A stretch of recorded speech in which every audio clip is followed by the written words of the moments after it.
Hi my families, இன்றைக்கி நம்ம வீட்டில் வெள்ளை பூண்டு குழம்பு.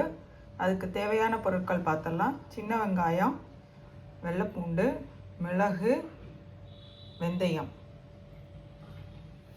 புளி கரைசல். இதை எப்படி செய்யலான்னு வாங்க பார்க்கலாம். எண்ணெய் சூடானாலும் எண்ணெயில் வெந்தயத்தை போட்டுக்கலாம். வெந்தயம் பொரிஞ்சதும் சின்ன வெங்காயம் போட்டுக்கலாம்.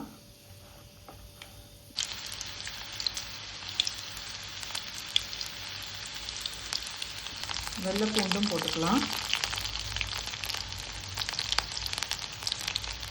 போட்டு நல்லா பொன்னிறமாக வதங்கினோனையும் புளி கரைசல் ஊற்றிக்கலாம். புளி கரைசல் ஊற்றிட்டோம். இப்போது தேவையான மிளகுத்தூள், மிளகாத்தூள், மல்லித்தூள் சேர்த்துக்கலாம். இப்போ நம்ம குழம்புக்கு தேவையான எல்லா வகையான தூள்களும் சேர்த்தாச்சு, உப்பும் சேர்த்தாச்சு. நல்லா கொதிக்கணும்.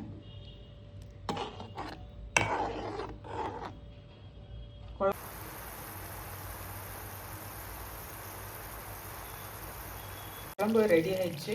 நம்ம ஊற்றின எண்ணெய் மேலே பிரிஞ்சு வந்துடுச்சு. பூண்டு குழம்பு ரெடி.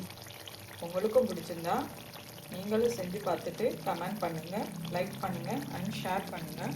நம்ம சேனலை சப்ஸ்கிரைப் பண்ணிக்கோங்க.